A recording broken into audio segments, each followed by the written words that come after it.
Vía Pública.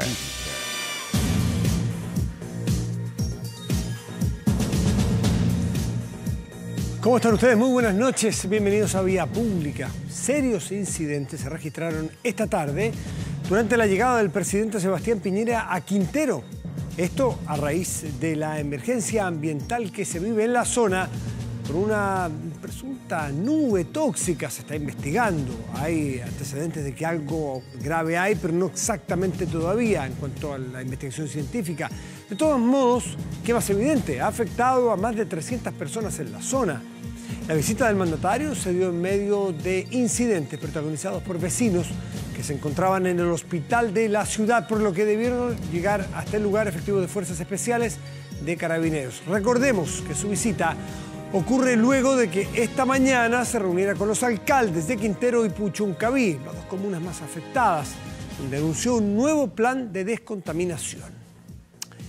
Pero en un hecho inédito, el arzobispo y ex nuncio en Washington, Carlo María Viganò, pidió la dimisión, la renuncia del Papa Francisco. En una carta de 11 páginas, el ex nuncio aseguró que el Papa encubrió los abusos cometidos por el cardenal estadounidense Theodore McCarrick, a quien se le quitó su cargo eclesiástico, luego de una serie de acusaciones por abusos a menores en su contra. Además, el prelado, este obispo también acusa a otros miembros de la curia de formar un lobby gay dentro de la iglesia y encubrir las denuncias contra el cardenal estadounidense. Esta noche analizamos el momento en el mundo y también, ¿por qué no?, en Chile, que vive la iglesia. Crisis profunda que vive. Esto lo haremos junto al doctor en historia y especialista en iglesia, Marcial Sánchez. Vamos a presentarle la pregunta como cada noche, la cual los invitamos a participar en nuestro fanpage. En la pantalla ya está. ¿Crees que la autoridad ha actuado eficientemente frente a la crisis ambiental en Quintero? ¿La autoridad actual? ¿Sí o no? Ahí está la pregunta, ahí está la invitación y nosotros vamos a hacer nuestra pausa y volvemos a transitar en esta, nuestra vía pública.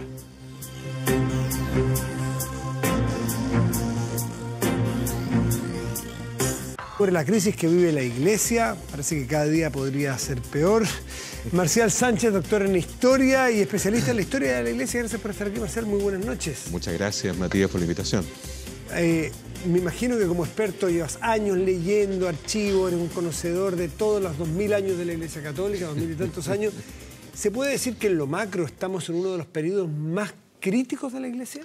Yo creo que la Iglesia Católica, a través de su historia, ha tenido periodos críticos, ¿de acuerdo? Claro, varios. Sí.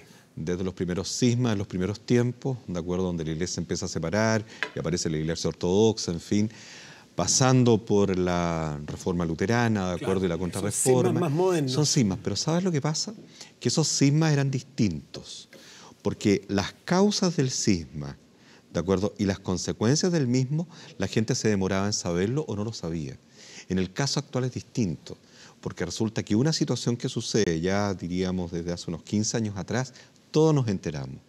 Entonces resulta que si había un abuso sexual, o si había un abuso de poder, o si había un abuso de conciencia, ¿cuánto te demorabas en saberlo?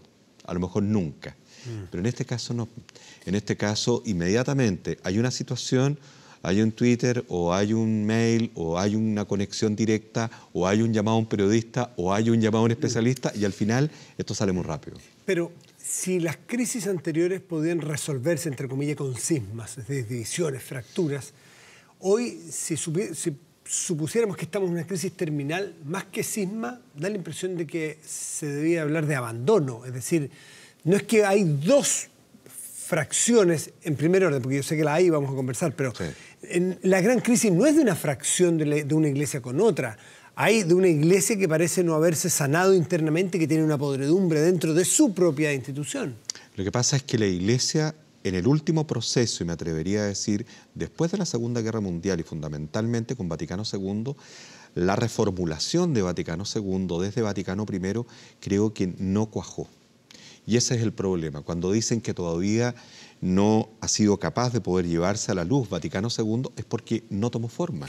Vaticano II, explícanos un poco, es la apertura, es abrir las ventanas, es que circule el aire, es que se el Concilio Vaticano II es de la época del 1960, claro, en donde efectivamente se produce un cambio para que la gente entienda. Por ejemplo, el sacerdote antes daba misa de espalda y ahora se colocó de frente. ¿Qué está diciendo con eso? Estoy en la comunidad, no estoy sobre la comunidad.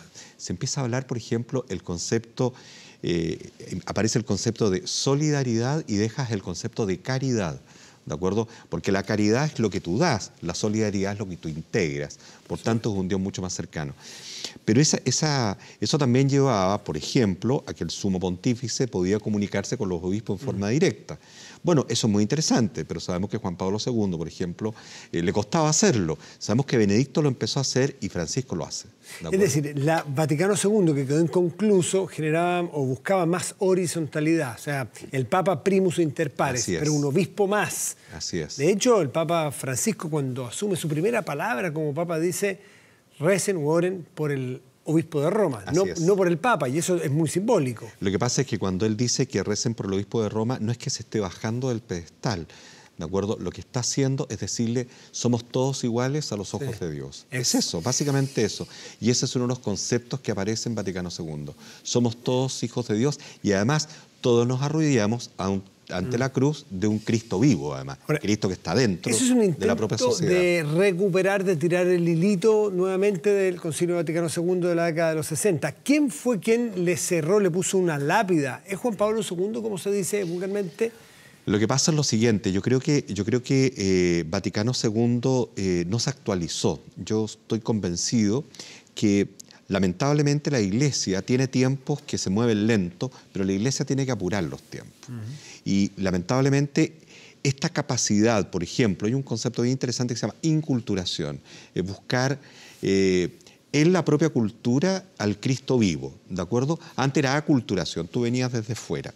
Ahora, este proceso de inculturación, en donde hay culturas distintas en el mundo, hubo que colocar y regular un montón de elementos, como por ejemplo todos los elementos normativos que tienen que ver con el derecho canónico, que recién en 1980 empiezan a tomar nueva forma, y además aparecen las iglesias orientales. Es decir, hay varios elementos que se van conjugando en una iglesia que trata de colocarse en el signo del tiempo, como dice Juan Pablo II, pero sinceramente creo que no lo logra.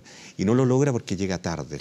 Y también algunos críticos a la labor de Juan Pablo II en frenar un poco el avance que intentó, o el impulso que intentó el Concilio Vaticano II, hablan de que el Papa, quizás por su propia biografía, intenta frenar, sobre todo en Latinoamérica, una iglesia más progresista que venía de la teología de la liberación. ¿Tiene algo que ver, a tu juicio, que la iglesia frenara tanto? Esa pregunta es muy buena, porque resulta que efectivamente Latinoamérica tiene efectivamente una teología que se llama teología de la liberación. Y es una teología de base, es una teología en donde tú comulgas con el pueblo y escuchas al pueblo para tomar decisiones. Es una economía absolutamente, es una teología absolutamente horizontal. ¿Qué hacen los hombres de la teología de la liberación, Gutiérrez y otros en esa época? Es muy simple. Toman el Concilio Vaticano II y lo tratan de palpar. En Chile, en 1968, se hace un encuentro y en ese encuentro también se trata de vivificar. Por eso que el Papa dice, cuando van los obispos a Roma, ¿qué pasó de este Chile del 70 y los 80?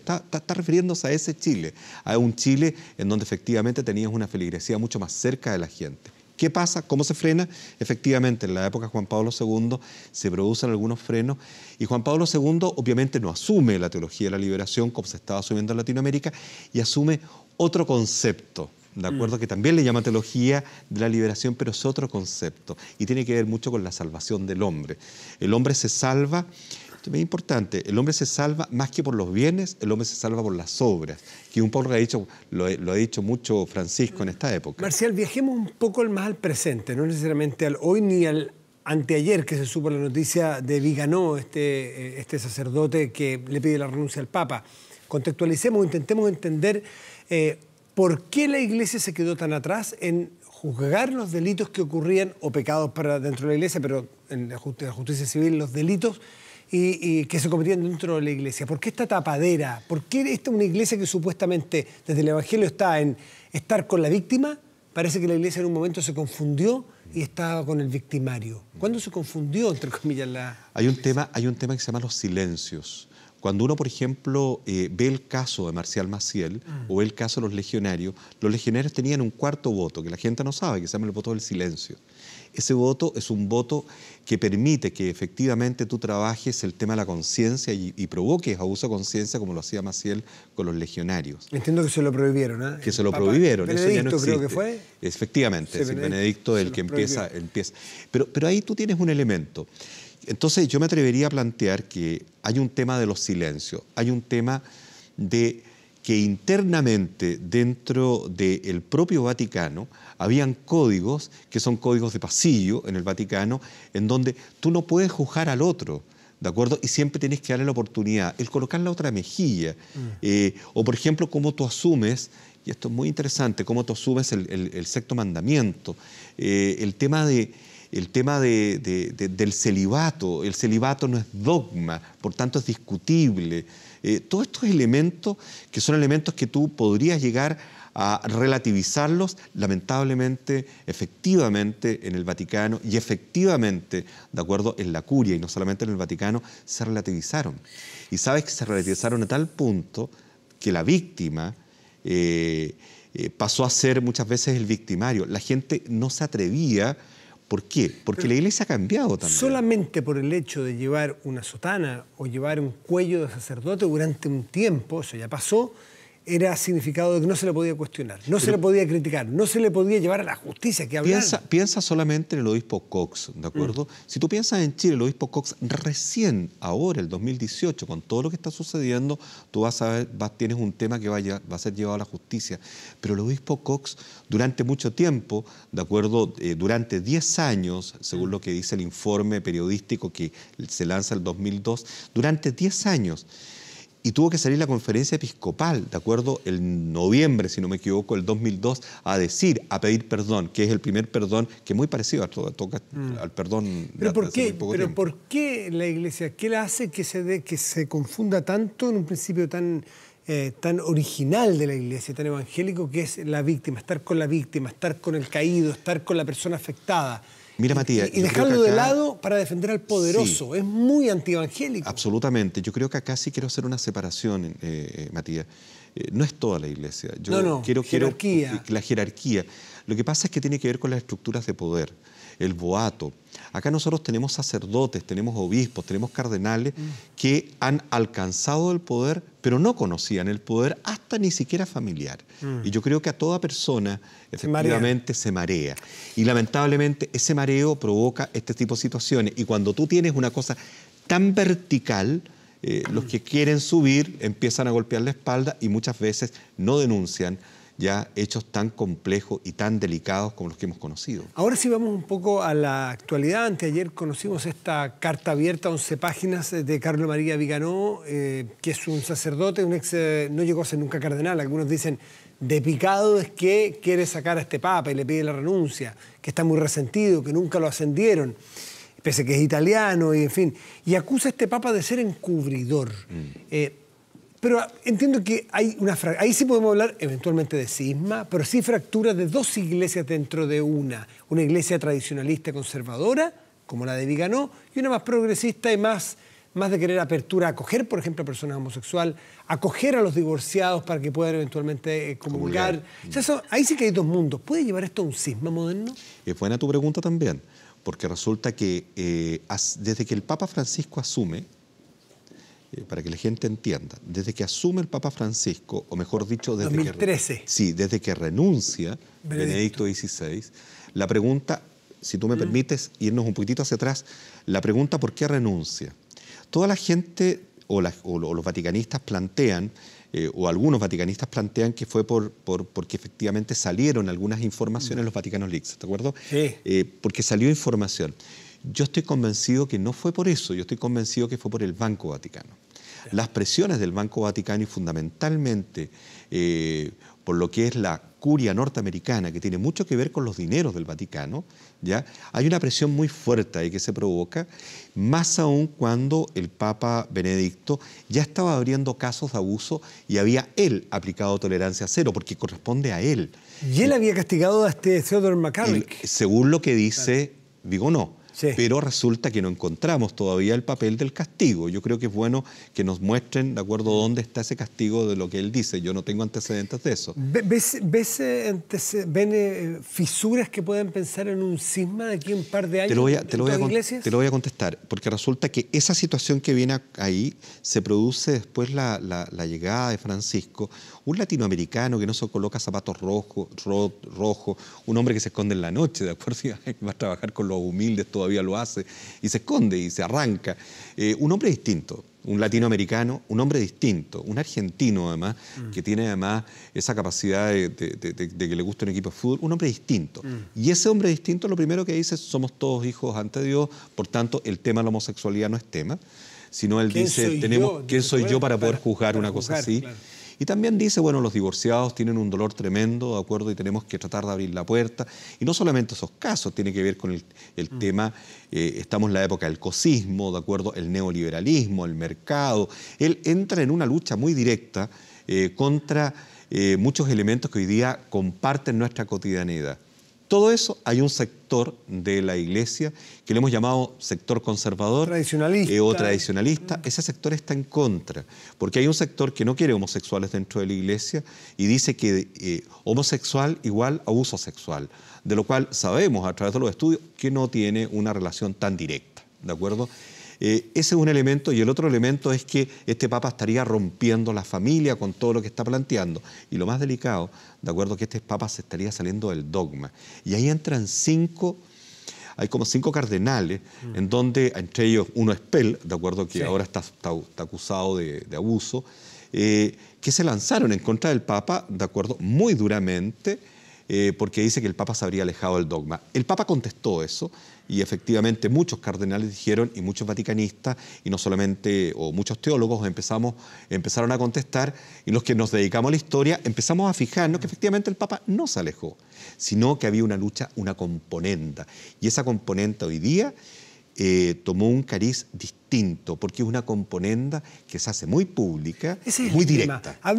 Leía crónicas que estos cardenales más tradicionalistas ya no solo conspiran de manera secreta, se juntan en un hotel en Roma, por lo que leí, lo hacen público, hacen una carta, es decir... Tienen periodistas que están acá, Mahón, hay diarios... Lo desafían y le apuntan con el dedo. Que lo escuchan, ¿de acuerdo? Y lo desafían.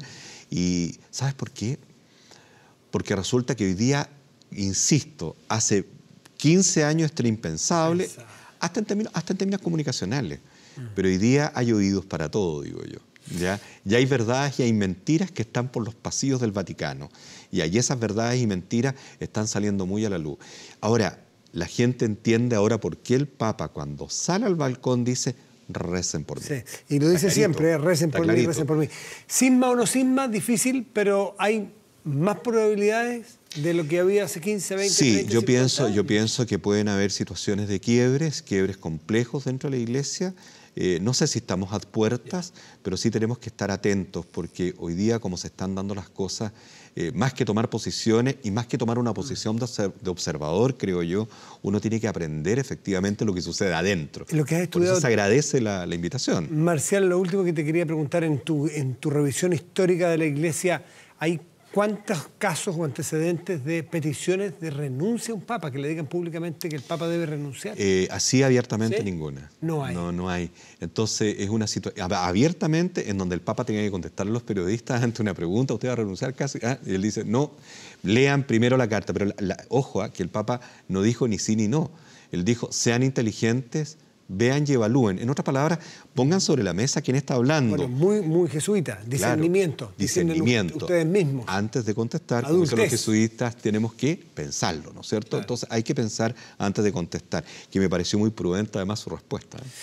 Marcial Sánchez, temazo está interesante, un Chile que se seculariza, un Chile que está más lejano, impensado, a 20, 30 años de cuando la Iglesia tenía un poder moral en nuestra sociedad enorme, por lo que hizo aquí en épocas más oscuras.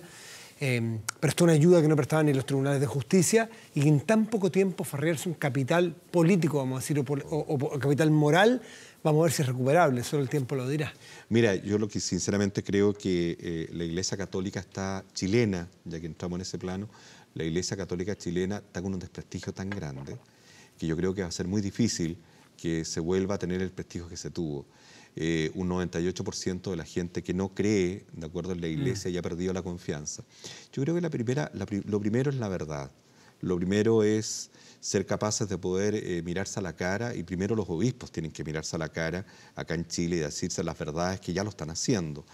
Y además sincerarse también con respecto a si quieres ser sacerdote o no, y si no has perdido la fe. Y si perdiste la fe, ¿qué cuesta dar un paso al costado para que esta iglesia siga caminando a lo menos un tiempo más? No sabemos. Con los que quieren estar adentro. Con los que quieran estar adentro. Marcel Sánchez, gracias por estar aquí en Vía Pública. Que esté muy bien. Gracias, Matías. Buenas noches. Buenas noches. Y nos vamos rápidamente a algo mucho más terrenal, algo muy preocupante que a muchos chilenos tiene complicados. Lo que ocurre en la costa de la zona central de Chile, en Quintero y Puchuncaví, con estos episodios críticos de contaminación. ¿Crees que la autoridad ha actuado eficientemente frente a la crisis ambiental en Quintero? Hasta ahora, un 15% cree que sí, un 85% cree lo contrario. Hacemos una pausa y ya volvemos aquí en Vía Pública.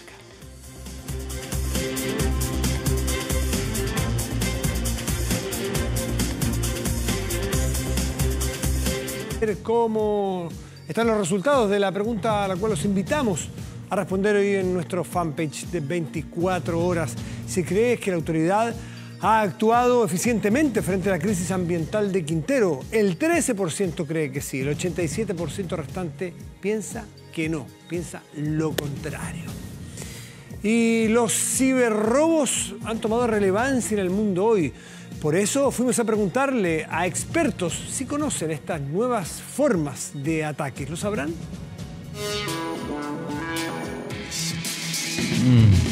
Sí, lo había escuchado, pero no lo conozco en profundidad. He hablado con otros colegas y concluimos que es muy difícil. Algo estuve leyendo, pero aún no entiendo cómo se podría hacer.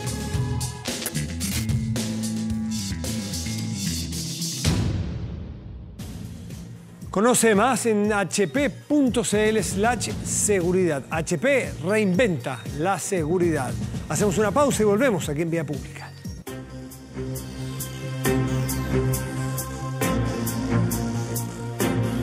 Vaya, veamos el resultado de la pregunta a la cual los invitamos. Bueno, por ahora, sí, o vamos al 24.cl. Vamos a nuestro portal de noticias con contenidos destacados. Veamos qué nos trae la pantalla ahora, y la noticia tiene que ver con documentos exclusivos a que tuvo acceso el equipo de Informe Especial esta noche. Fíjese que este equipo de periodismo investigativo recopiló distintos documentos para comprobar y corroborar las acusaciones en contra del ex comandante en jefe de la FACH, Patricio Ríos. Está invitado, puede revisar estos contenidos, está el programa y en este portal de noticias, videos y muchísimas otras cosas de su interés. Han pasado 2 años y recordamos la muerte de un gran cantante. Ya sabe quién es, pero antes, con él de fondo, veamos la temperatura. 8,4 grados en este momento en la región metropolitana, está despejado. Veamos qué hay para regiones. Metropolitana mañana y pasado, miércoles 18 máxima parcial, 15 para el jueves, nublado la máxima, 15 grados, está bastante agradable. Juan Fernández y Arica, 15 cubierto para Juan Fernández mañana, y Arica una máxima de 17, despejado en la puerta norte de nuestro país. Adivinó Juan Gabriel, imposible no adivinar, una voz reconocible. Han pasado entonces, como le decía, 2 años, un día como hoy, en 2016, murió Juan Gabriel y comenzó a escribirse su historia, su leyenda. Hoy sigue siendo noticia. Fíjese que después de su muerte, el ADN confirmó que tenía 3 hijos biológicos que se sumaron a los 4 que tenía reconocidos en vida Juan Gabriel. De esta forma comenzó una disputa legal por la herencia que aún no termina, y la herencia es cuantiosa. Y como si fuera poco, su ex manager salió a decir que el cantante estaba vivo. y escondido en un refugio, mire, como tantos otros mitos que para algunos siguen siendo vivientes, pero Walt Disney está muerto, Hitler está muerto, en fin, tantos otros.